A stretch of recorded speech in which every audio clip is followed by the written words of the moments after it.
नमस्कार देवी और सज्जनों, कैसे हैं आप सब। तो आज का टॉपिक बड़ा इंटरेस्टिंग टॉपिक होने वाला है। क्यों? क्योंकि हम लोग आज ऐसी चीजें पढ़ने वाले हैं जिन्हें बच्चा एलकेजी क्लास से पढ़ना स्टार्ट कर देता है, लेकिन वो क्यों पढ़ता है उसका रीजन आज हम पढ़ेंगे। जैसे मैं आपको हल्का सा सस्पेंस में ना रख के थोड़ा सा एग्जांपल दूं कि क्या पढ़ने वाले हैं। जैसे आप ये देखते हैं कि किसी नंबर में जीरो की मल्टीप्लाई करो तो रिजल्ट हमें जीरो मिलता है।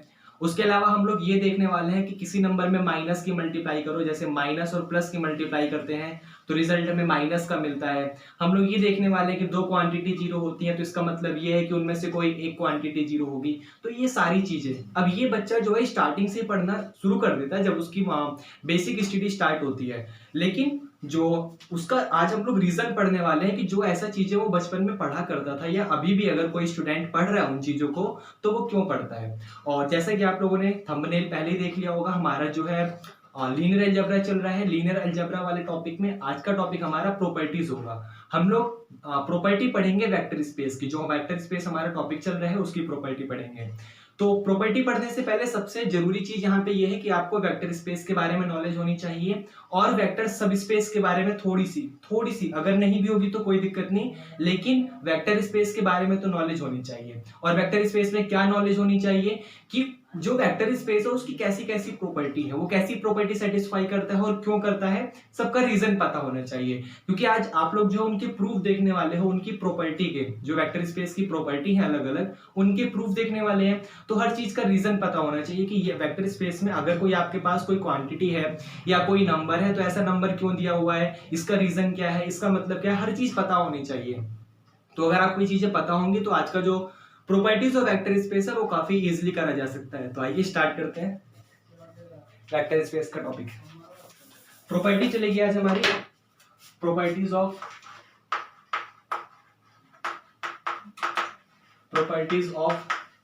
Vector space. Properties of vector space देखिए, पहली प्रॉपर्टी स्टार्ट करते हैं कि मान ये लिखा हुआ है आपके सामने रिजल्ट। अच्छा, मैं एक छोटा सा डाउट क्या है, मतलब आप लोगों के लिए सजेशन है, बता दूं कि जब मैं मतलब एक बच्चे ने मेरे से पूछ लिया कि सर आप किस बुक से पढ़ाते हैं, और जो स्टूडेंट है अगर बिगनर स्टूडेंट है, जो बिगनर है लीनियर अलजेब्रा के या फिर जो थोड़ा पढ़ भी चुके हैं उनके लिए कौन सी बेस्ट बुक है, तो मैं ये आपको एडवाइस करूंगा कि जो सबसे बेस्ट बुक होती है बिगनर के लिए, वैसे मैं ये ऐसा कोई जरूरी नहीं है, मेरे ओपिनियन के हिसाब से, ये मेरा ओपिनियन कहता है, मेरा मतलब एक्सपीरियंस कहता है मेरे हिसाब से कि जो ये आर कुमार की बुक होती है, कोई भी अलजेब्रा की हो, चाहे आप लीनियर अलजेब्रा पढ़ रहे हो या फिर आप डिफरेंशियल इक्वेशन पढ़ रहे हो या रियल एनालिसिस पढ़ रहे हो, मतलब चाहे जो बुक पढ़ रहे हो, उसमें आर कुमार की जो बुक होती है वो बिगिनर के लिए काफी बेस्ट होती है। उसका रीजन ये है क्योंकि उसमें थ्योरेटिकल पार्ट बहुत अच्छे से दिया होता है सॉरी, थ्योरेटिकल पार्ट बहुत अच्छे से दिया होता है, एग्जाम्पल भी काफी अच्छे होते हैं और हर एक थ्योरम्स दी हुई होती है और थ्योरम्स में हर एक थ्योरम्स का प्रूफ भी दिया होता है। तो यहाँ पर ये इसके लिए आर कुमार के लिए काफी अच्छी बुक हो जाती है। और इसका रीजन जैसे एग्जाम्पल जो होता है, जैसे आप अगर पेपर के मोटिव से पढ़ रहे हैं, एग्जामिनेशन के मोटिव से पढ़ रहे हैं, तो एग्जामिनेशन के मोटिव से इसमें एग्जाम्पल काफी ज्यादा है और काफी बेस्ट एग्जाम्पल है, सीधा पॉइंट टू पॉइंट बात करता है, ज्यादा घुमाता नहीं है, हार्ड लैंग्वेज बिल्कुल नहीं देता। उसके अलावा एक बुक और है जिसमें से मैं पढ़ता हूँ, जरूरी नहीं है कि ये बुक अच्छी हो, लेकिन मेरा एक्सपीरियंस ये कहता है, ये बुक आती है कृष्णा की, कृष्णा पब्लिकेशन की बुक है जो कि सीसीएस यूनिवर्सिटी में चलती है। ये भी काफी अच्छी है। क्यों? क्योंकि जब आप इस बुक को पढ़ोगे ना तो बहुत सारी मतलब एक्स्ट्रा नॉलेज जो आपको कहना मतलब मिल सकती है वो मिलेंगी। इसकी लैंग्वेज थोड़ी सी लैंग्वेज हार्ड है, हार्ड नहीं है, मतलब जो बिगिनर का स्टूडेंट है, बिगिनर के स्टूडेंट को इतना मतलब नॉलेज तो नहीं होता इन टॉपिक के बारे में कि क्या टॉपिक चल रहा है, किस चीज से वो पूछ रहा है, वो कैसा बिहेवियर हमें दे रहा है, तो इसलिए उसके लिए थोड़ी सी हार्ड है, बस थोड़ी सी। बाकी इसमें थ्योरम्स के मामले में ये बुक जो है काफी बेस्ट बुक है। और एग्जाम अगर आपको एग्जामिनेशन के पर्पज से, मान लीजिए आपकी क्वेश्चंस पे प्रैक्टिस अच्छी है, आपने किसी अनदर बुक से क्वेश्चंस कर लिए, सारे सॉल्व क्वेश्चन कर लिए और आपको अब ट्राई करना चाहते हो आप कि मैं अनसॉल्व क्वेश्चन करूं, अनसॉल्व क्वेश्चन करने का फायदा ये होता है क्योंकि आपको क्वेश्चन सॉल्व करने का तरीका पता चल जाता है, आप समझ जाते हैं कि ये क्वेश्चन अगर आपके सामने एग्जाम में आ गया तो आप किस पर्पज से करेंगे। तो उसके लिए ये बुक काफी अच्छी बुक है। क्यों? क्योंकि इसमें जो अनसॉल्व्ड एग्जाम्पल है वो काफी ज्यादा दिए हुए हैं और उनका लेवल भी अच्छा है। ये नहीं कि चलो छोटे मोटे एग्जाम्पल दे दिए, बात खत्म हुई, काम चल गया, नहीं, उनका लेवल काफी अच्छा है। और लेवल काफी अच्छा होने के बाद बहुत सारे अनसॉल्व्ड एग्जाम्पल है। तो उससे क्या होता है, जब बहुत सारे आपको अनसॉल्व्ड एग्जाम्पल मिल जाएंगे, उनका लेवल अच्छा है, तो आपको हर नए क्वेश्चन में, हर नए एग्जाम्पल में मैं ये कह सकता हूं कि जितने भी नए एग्जाम्पल मिलेंगे उसमें नया नया कुछ ना कुछ मेथड मिलेगा, कुछ ना कुछ आपको नया सीखने का मिलेगा। तो उस हिसाब से ये वाली जो कृष्णा की बुक है वो काफी अच्छी है। अगर आप बिगिनर हैं तो बिगिनर के लिए फिर मैं आपको सजेस्ट करूंगा कि आप आर कुमार की बुक से पढ़ें, चाहे जो कोर्स पढ़ रहे हो बीएससी का, जो भी मतलब बीएससी मैथमेटिक्स का चाहे जो कोर्स पढ़ रहे हो, उसमें आप आर कुमार की बुक से पढ़ें, काफी अच्छी बुक रहती है और बड़ा चीपेस्ट प्राइस भी है इसका, छोटी मतलब 60-70 रुपए में पुरानी बुकें मिल जाती हैं, तो काफी अच्छी बुक है। बस मैं यही बताना चाहता था, जिस बच्चे ने मेरे से डाउट पूछा तो उसको यहाँ पर एग्जांपल मतलब आंसर मिल गया। तो आइए स्टार्ट करते हैं। Sorry, properties of vector space. तो देखिए पहले लिख दें कि मान लीजिए यहाँ पर जब प्रॉपर्टीज ऑफ वेक्टर स्पेस चलेंगे, मतलब हम लोग अलग अलग प्रॉपर्टीज को प्रूव करेंगे, तो पहले मैं जनरल सेंस लिख देता हूँ यहाँ पर एक वर्ड, ताकि आपको पता चल जाए क्या, कि let VF be a vector space, let VF be a vector space, let VF be a vector space and 0 be and 0 be the zero vector and 0 be the zero vector and 0 be the zero vector। मेरे को उम्मीद है आपको इस line का मतलब समझ आ गया होगा, क्योंकि मैंने पहले ही जस्ट आपसे बोल दिया कि आपको वेक्टर स्पेस के बारे में नॉलेज होनी चाहिए, कंपलसरी कंडीशन है, कंपलसरी। और अगर आपको समझना है तो लिंक डिस्क्रिप्शन में मिलेगा, प्लीज देखिए। यहां पर उसने साफ साफ कहा है कि आपका जो V कोई भी एक सेट है किसी फील्ड के ऊपर, F के ऊपर, वो एक वेक्टर स्पेस है। इसका मतलब वो जो सेट आपका V होगा उसने 10 कंडीशन सेटिस्फाई करी होंगी, जिसमें से 5 कंडीशन आपकी अबेलियन ग्रुप की आ जाती हैं, 6th कंडीशन आपकी स्केलर मल्टीप्लिकेशन की आती है, 7th कंडीशन, ये कंडीशन का मतलब प्रॉपर्टी, जो 7th प्रॉपर्टी है वो आपकी डिस्ट्रीब्यूशन की आती है, कि जो आपका स्केलर क्वांटिटी है वो वेक्टर पे डिस्ट्रीब्यूट हो रहा है। और 8th कंडीशन आपके पास ये आती है कि जो वेक्टर क्वांटिटी है वो स्केलर पर डिस्ट्रीब्यूट हो रही है। 9th कंडीशन, 9th प्रॉपर्टी आपके पास ये वाली आती है, स्केलर एसोसिएटिव वाली, सॉरी एसोसिएटिव प्रॉपर्टी वाली आती है। और लास्ट 10th प्रॉपर्टी आपके पास आती है यूनिटी वाली। तो वो 10 की 10 प्रॉपर्टी जो है ये भी सेटिस्फाई कर रहा होगा, इसलिए मैंने इसको यहाँ पर वेक्टर स्पेस बोला है। अच्छा, यहाँ पर एक छोटी सा मैं डाउट क्लियर कर दूं, शायद आपके मन में आ गया हो, क्या ये प्रॉपर्टी लाइन से लिखनी जरूरी है? मतलब मैं जैसे बोल रहा हूं कि 5th प्रॉपर्टी ये है, 6th ये है, 7th ये है, नहीं, जरूरी नहीं है। आप 10वीं प्रॉपर्टी पहले नंबर पे लिखाओ, दूसरी प्रॉपर्टी 10वें नंबर पे लिखाओ, कोई कुछ नहीं कहेगा आपसे, लेकिन वो सारी 10 की 10 कंडीशन सेटिस्फाई आपकी होनी चाहिए। मैं उन्हें लाइन से इसलिए बोलता हूं क्योंकि मुझे लाइन से याद है वो कौन कौन सी प्रॉपर्टी है, ये आपको समझ आया। वरना जब आप एग्जामिनेशन में कर रहे हो या जनरली किसी को समझा रहे हो, मान लो जैसे आप किसी और स्टूडेंट को पढ़ा रहे हो और उसे सजेस्ट समझा रहे हो कि ऐसा होगा, तो आप 10वीं प्रॉपर्टी पहले नंबर पे समझा दें, दूसरी प्रॉपर्टी चौथे नंबर पे समझा दें, कोई दिक्कत नहीं होगी। वो तो बस सीरीज से इसलिए पढ़ाया जाता है ताकि उसका बेस बना रहे, वो समझ जाए कि हाँ ये टॉपिक मैंने पढ़ा, ये टॉपिक मैंने पढ़ा, ये पढ़ा, तो ये उसके लिए काफी इंटरेस्टिंग पॉइंट बन जाएगा।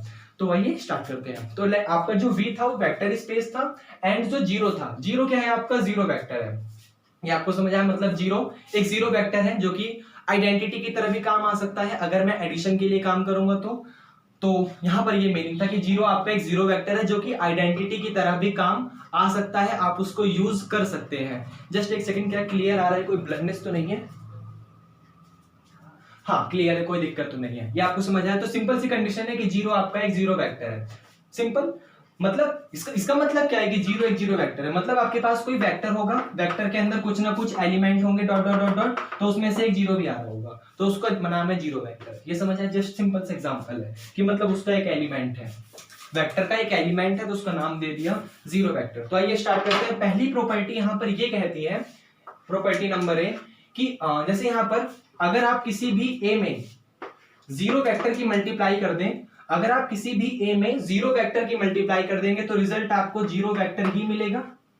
सिंपल सा रिजल्ट था कि अगर आप किसी भी किसी क्वांटिटी का मतलब कोई नंबर हो सकता है, कोई एलिमेंट हो सकता है, कुछ भी हो सकता है, कि अगर आप किसी भी क्वांटिटी ए में 0 की मल्टीप्लाई करते हैं, 0 वेक्टर की मल्टीप्लाई कर दें, तो रिजल्ट आपको 0 वेक्टर ही मिलेगा। जहां पर for all a belong to F, जहां पर ये आपका ए जो है वो फील्ड एफ को बिलोंग करेगा, मतलब आपके पास एक फील्ड सेट, एक सेट होगा, कोई भी एक जनरल सेट होगा, वो फील्ड की प्रॉपर्टी को सेटिस्फाई कर रहा होगा, उसमें भी 11 प्रॉपर्टी थी, शायद 11 या 12 प्रॉपर्टी थी, मेरे को भी शायद 11 प्रॉपर्टी थी, वो उन सारी की सारी कंडीशन को सेटिस्फाई कर रहा होगा, इसलिए वो फील्ड बना है। और ए उसी का एक एलिमेंट है, मतलब उसी सेट का कोई एक एलिमेंट है। ये आपको समझ आया? तो हमें ये प्रूफ करना है कि a into zero is equal to zero होता है। और बचपन में बच्चों को पढ़ा भी दिया जाता है कि बेटा अगर किसी भी नंबर जीरो में मल्टीप्लाई कर दो किसी अनदर नंबर के तो रिजल्ट हमें जीरो ही मिलता है। तो ये काफी इंटरेस्टिंग पॉइंट है कि आप किसी भी नंबर ए, किसी भी क्वांटिटी, जनरली कोई भी क्वांटिटी हो, अगर आप उसमें जीरो की मल्टीप्लाई कर दें तो रिजल्ट आपको जीरो ही मिलता है। ये आपको समझ आया? For any real number and any complex number. तो आइए स्टार्ट करते हैं। देखिए, अब सबसे पहले स्टार्ट करने से पहले आपको थोड़ा सा जनरल सेंस सोचना पड़ेगा, और जनरल सेंस यहाँ पर ये आएगा कि जैसे आपका ये जो क्वांटिटी था जीरो, ये जीरो वेक्टर है। इसका मतलब जो वेक्टर आपके पास सेट होगा उसमें बहुत सारे या कुछ भी एलिमेंट हो, चाहे जो एलिमेंट हो, उसमें से एक एलिमेंट आपका जीरो भी होगा। एग्जाम्पल के लिए, जैसे अभी अभी जस्ट मैंने यहाँ पे लिखा था कि वेक्टर के अंदर आपके पास कुछ एलिमेंट होंगे, उसमें से एक एलिमेंट आपके पास जीरो भी होगा। ये आपको समझ आया? इसका ये मतलब है कि वेक्टर के अंदर जो ये जीरो एलिमेंट है इसको मैं जीरो वेक्टर भी बोल सकता हूं, और अभी मैं जस्ट बार बार बोल भी रहा हूं कि ये आइडेंटिटी एलिमेंट भी है। क्यों? क्योंकि आप किसी भी एलिमेंट में, किसी भी वेक्टर के एलिमेंट में अगर जीरो को ऐड करेंगे, या फिर किसी भी जनरली कॉमन एलिमेंट में अगर आप जीरो को ऐड करेंगे तो रिजल्ट आपको वही सेम टू सेम मिलने वाला है। इसका मतलब यहाँ पर जीरो क्या काम कर रहा है? आइडेंटिटी एलिमेंट का काम कर रहा है। ये आप समझ रहे हैं? सिंपल सा रिजल्ट है। अब वो चाहे वेक्टर सेट हो, चाहे जनरली कोई फील्ड सेट हो, सेट तो है ना, सेट के अंदर जीरो एलिमेंट आ तो रहा है ना, इसका मतलब किसी भी एलिमेंट में अगर ये जीरो आपने ऐड कर दिया तो रिजल्ट आपको वही सेम टू सेम मिलने वाला है। ये आपको समझ आया? तो देखिए मैं क्या करने वाला हूं, इसको मैं रफ कर दूं प्लीज। देखिए मैं क्या करने वाला हूं, यहाँ पर ये जो मेरे पास ये जीरो लिखा हुआ है, क्या मैं इसको ऐसे लिख सकता हूं a इंटू में जीरो प्लस का जीरो? जनरली ऐसे लिख सकता हूं। क्यों? क्योंकि जो जीरो है मेरे पास वो आइडेंटिटी एलिमेंट है, और वो हर एक एलिमेंट का आइडेंटिटी एलिमेंट होता है। भले ही चाहे मैं जीरो के लिए चेक कर रहा हूं, मैं वन के लिए चेक कर रहा हूं, मैं माइनस के टू के लिए चेक कर रहा हूं, चाहे किसी भी एलिमेंट के लिए चेक कर रहा हूं, जीरो मेरे पास हमेशा आइडेंटिटी एलिमेंट रहेगा। तो zero is the identity element. Zero is the identity element. Zero आपका हमेशा आइडेंटिटी एलिमेंट ही रहेगा। ये आपको समझ आया?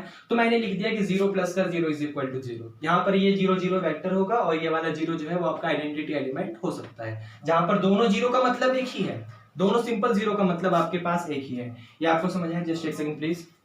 ठीक है, मैं चौक देख रहा हूं। ठीक है, अब देखिए यहाँ पर ध्यान से कि जब आप वेक्टर को पढ़ रहे थे, वेक्टर आप मतलब सेट पढ़ रहे थे, वेक्टर स्पेस, तो वहां पर आप लोगों ने एक चीज देखा था, एक प्रॉपर्टी देखी थी, जो शायद 7th या 8th नंबर की प्रॉपर्टी है कि जो वेक्टर होता है या जो स्केलर होता है कोई भी, मतलब आप 7th प्रॉपर्टी है कि जो एक स्केलर क्वांटिटी है वो वेक्टर पे डिस्ट्रीब्यूट होती है। सिंपल सा रिजल्ट था, एक स्केलर क्वांटिटी वेक्टर पे डिस्ट्रीब्यूट होती है। इसका मतलब ये है कि जैसे मान लो आपके पास कोई भी b एक नंबर है जो कि एक स्केलर क्वांटिटी है, तो वो अल्फा प्लस बीटा पे डिस्ट्रीब्यूट होगी, और डिस्ट्रीब्यूट होकर आपको रिजल्ट देगी b अल्फा प्लस का b बीटा, जहां पर b बिलोंग करेगा f को, comma alpha beta belong, sorry and लिखना चाहिए था मेरे को, एंड अल्फा बीटा बिलोंग करेगा वेक्टर को।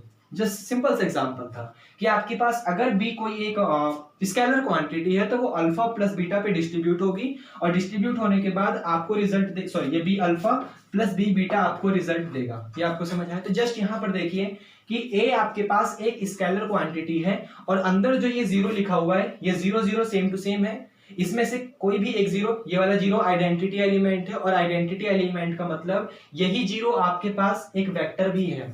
तो मैं जनरली कह सकता हूं कि ये दोनों के दोनों जीरो एक वेक्टर है। ये आपको समझ आया?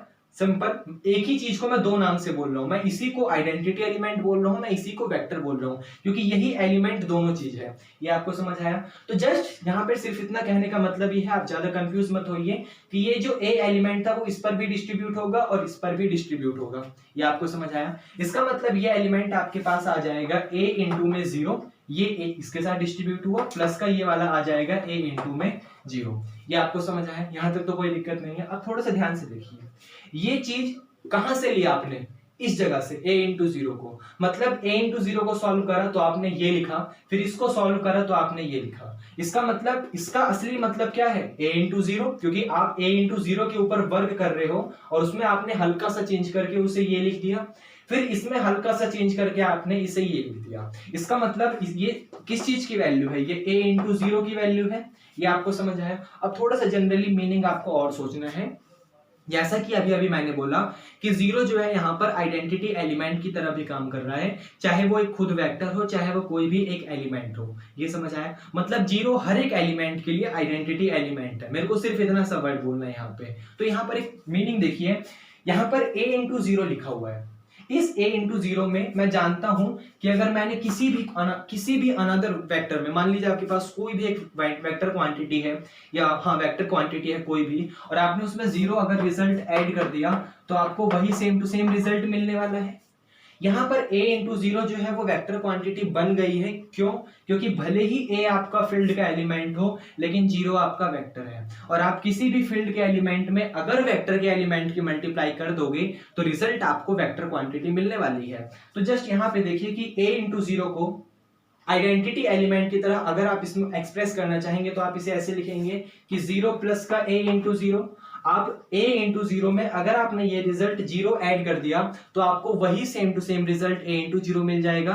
तो मेरा बेनिफिट हो गया इसको लिखने का। क्या बेनिफिट? आप देखिए यहाँ पर लेफ्ट कैंसिलेशन, राइट कैंसिलेशन के बारे में हमने पढ़ा हुआ है, पहले जो टॉपिक आए हैं हमारे उनमें भी पढ़ा हुआ है। क्या लेफ्ट कैंसिलेशन, राइट कैंसिलेशन? कि अगर आपके पास से, मैं हल्का सा रिवाइज करवाऊंगा, जस्ट पूरा डिटेल में नहीं जाऊंगा, हल्का सा बस रिवाइज ये है कि जैसे मान लीजिए आपके पास कोई दो सेम क्वांटिटी अगर राइट तरफ लिखी हुई है, राइट साइड में लिखी हुई है दो सेम क्वांटिटी, तो देखिए इसको मैं हल्का सा बस और बताना चाहूंगा प्लीज। तो जैसे मान लीजिए आपके पास कोई दो सेम क्वांटिटी है, वो इस तरफ भी लिखी हुई है और इक्वल के इस तरफ भी लिखी हुई है, तो वो क्वांटिटी जो होंगी वो फील्ड के एलिमेंट होंगी या फिर ग्रुप की एलिमेंट होंगी। सबसे बेसिक ग्रुप, सबसे बेसिक सेट आपका ग्रुप है, उसका मतलब आपका एलिमेंट होगा। तो हर एक एलिमेंट का इनवर्स एग्जिस्ट करेगा अगर वो ग्रुप की प्रॉपर्टी को फॉलो करेगा तो। ये ठीक है। यहां पर मैंने वेक्टर क्वांटिटी ली है और आप जानते हैं वेक्टर क्वांटिटी के हर एक एलिमेंट का एडिटिव इनवर्स जरूर एग्जिस्ट करता है, फोर्थ नंबर की प्रॉपर्टी है। चाहे आपके पास कोई भी अनदर क्वांटिटी हो अल्फा जो कि वेक्टर को बिलोंग कर रही है, तो हर अल्फा के लिए माइनस का अल्फा एडिटिव जो उसका इनवर्स है माइनस अल्फा, हर अल्फा के लिए वो जरूर एग्जिस्ट करता है। तो जस्ट यहां पर आप देखिए कि यहाँ पर a इंटू जीरो लिखा हुआ है, यहाँ पर a इंटू जीरो लिखा हुआ है, तो क्या ये एक दूसरे से कैंसिल हो जाएंगे? क्यों? क्योंकि जस्ट यहाँ देखिए, मैं यहाँ समझा देता हूँ। मान लीजिए आपके सामने लिखा हुआ है यहाँ पर a प्लस का b is equal to a plus का c। जस्ट मैंने यहाँ पर लेफ्ट ले लिया, कोई दिक्कत नहीं है।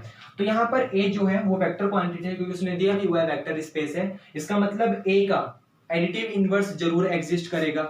ये आपको समझ आया? और जो एडिटिव इनवर्स माइनस का a है, अगर आपने उस एलिमेंट को इसके साथ कंपोज करवा सकते हो, क्योंकि आप इस पे और इस पे क्लोजर प्रॉपर्टी लगाओगे, एडिटिव क्लोजर लगाओगे, तो क्लोजर लगाने का मतलब ये होगा कि ये माइनस का a इस एलिमेंट के साथ कंपोज होगा। ये आपको समझ आया? तो जब ये माइनस का a इसके साथ कंपोज होगा, मतलब आप क्लोजर लगाओगे, तो आप इसे लिख दोगे माइनस का a प्लस का a प्लस का b, ये बराबर आ जाएगा माइनस का a प्लस का a प्लस का c। ये एसोसिएटिव प्रॉपर्टी सेटिस्फाई करेगा क्योंकि वेक्टर स्पेस है। तो वेक्टर स्पेस होने की वजह से जब आप इस पे एसोसिएटिव प्रॉपर्टी लगाओगे तो आप देख सकते हो ये जो a प्लस बी था वो मतलब ब्रैकेट इसके साथ आ जाएगा, क्योंकि आप एसोसिएटिव लगा रहे हो। तो ये हो जाएगा माइनस का a प्लस का a, बाहर की तरफ आपका प्लस बी है, ये बराबर आ जाएगा यहाँ पर माइनस का a प्लस का a, और बाहर की तरफ आपका प्लस c तो है ही है। ये आपको समझ आया? अब थोड़ा सा और ध्यान से देखिए, ये जो a और माइनस a है वो एक दूसरे से हो जाएगा कैंसिल। क्यों? क्योंकि ये दोनों एक दूसरे के एडिटिव इनवर्स हैं, और कोई भी दो क्वांटिटी अगर एक दूसरे की एडिटिव इनवर्स है तो इसका साफ साफ मतलब ये है कि जब वो दोनों एक दूसरे से ऐड होंगी तो रिजल्ट आपको जीरो मिलेगा, जीरो क्वांटिटी मिलेगी, जीरो एलिमेंट मिलेगा। तो ये क्वांटिटी आपको ऐड होकर जीरो देगा, इसका मतलब आपको मिलेगा zero plus B, zero plus का सी। ये आपको समझ आया? अब चाहे वो बी हो चाहे वो सी हो, आप उसमें जीरो ऐड कर दो, इसका मतलब वही सेम टू सेम एलिमेंट मिलने वाला है आपको। इसके बाद मेरे पास स्पेस नहीं है, आप खुद करिएगा क्या कि जीरो प्लस का बी बराबर जीरो प्लस का सी। आप जानते हो चाहे बी में जीरो ऐड करो चाहे सी में जीरो ऐड करो, रिजल्ट आपको वही मिलने वाला है, क्योंकि जीरो आपका आइडेंटिटी एलिमेंट है। तो यहाँ पर भी देखिए, ये समझ आया? इसका मतलब आपको सिंपल क्वांटिटी मिल जाएगी बी इज इक्वल टू सी, जिसे बचपन में ऐसे पढ़ा जाता था कि ए से ए काट दिया। ये समझ आया? तो मैं भी यहाँ पर चाहता तो डायरेक्ट काट देता, लेकिन हल्का सा जस्ट रिवाइज करवाया मैंने। ये आपको समझ आया? तो उसके लिए मैं क्या करने वाला हूँ डायरेक्ट, क्योंकि ये पूरा मैं नहीं करूंगा कि आप वही क्वांटिटी घटाओ वही क्वांटिटी जोड़ो, मैं सिर्फ डायरेक्ट लिख दूंगा। ये देखिए a इंटू जीरो यहाँ पे राइट साइड में है, a इंटू जीरो यहाँ पर भी राइट साइड में है। तो मैं सिर्फ इतना सा सिंपल सा अपना एक लाइन लिखूंगा कि by right cancellation, right cancellation से आप समझ जाइएगा, मैं एक सेकंड बस लिख के आपको समझा दूं। By right cancellation, right cancellation से आप समझ जाइएगा कि जो भी क्वांटिटी आपके सामने लिखी हुई है आपने उसके राइट साइड में उसी का एडिटिव इनवर्स घटाया है। ये आपको समझ आया? यहां पर क्वांटिटी a इंटू 0 लिखी हुई है, तो जस्ट आप ये समझ जाइएगा कि दोनों के साइड में आपने क्लोजर प्रॉपर्टी लगाई है माइनस का a इंटू 0 के साथ। क्यों? ताकि a इंटू 0 और जो माइनस का a इंटू 0 आपने ऐड करा है वो आपके पास जीरो एलिमेंट, आइडेंटिटी एलिमेंट बन जाए। उसका फायदा ये होगा कि आपके पास ये वाले एलिमेंट एक दूसरे से कैंसिल हो जाएंगे, जैसे ऐसा बचपन में बोला जाता था। तो बाय राइट कैंसिलेशन आप सिंपल सा रिजल्ट लिख सकते हैं कि 0 is equal to a into 0 आपको मिल जाएगा। और आप देखिए आपको यही प्रूफ करना था कि a इंटू 0 जो होगा वो 0 के बराबर ही होगा। आप इसके ऊपर काम कर रहे थे और इसके ऊपर काम करते करते आपने रिजल्ट लिख दिया 0 प्लस 0, फिर उसमें आपने डिस्ट्रीब्यूटिव प्रॉपर्टी लगा दी। इसका असली मतलब ये था, तो आपने यहाँ पर a इंटू 0 लिख दिया, a इंटू 0 में आइडेंटिटी एलिमेंट जोड़ दिया, बाय राइट कैंसिलेशन कैंसिल करके आपने सिंपल सा रिजल्ट लिख दिया कि 0 is equal to a into 0 होता है। ये आपको समझ आया? तो ये प्रॉपर्टी नंबर फर्स्ट थी जो हमारा कंप्लीट हो गया। तो सिंपल सा रिजल्ट बचपन में जैसे कह दिया जाता था कि बेटे आप नंबर 4 में 0 की मल्टीप्लाई करो, नंबर 5 में 0 की मल्टीप्लाई करो, 6 में 0 की मल्टीप्लाई करो, तो आपको वही रिजल्ट मिलने वाला है। तो वो रिजल्ट इस तरीके से होता है, उसका रीजन ये था।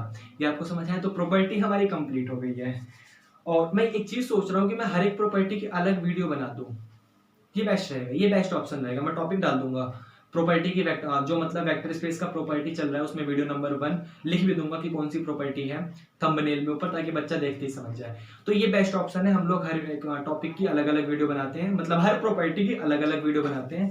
तो चलिए इसके बाद जस्ट मतलब वीडियो आ रही है, आप देखिएगा प्लीज। और चलिए मिलते हैं, बाय, थैंक यू।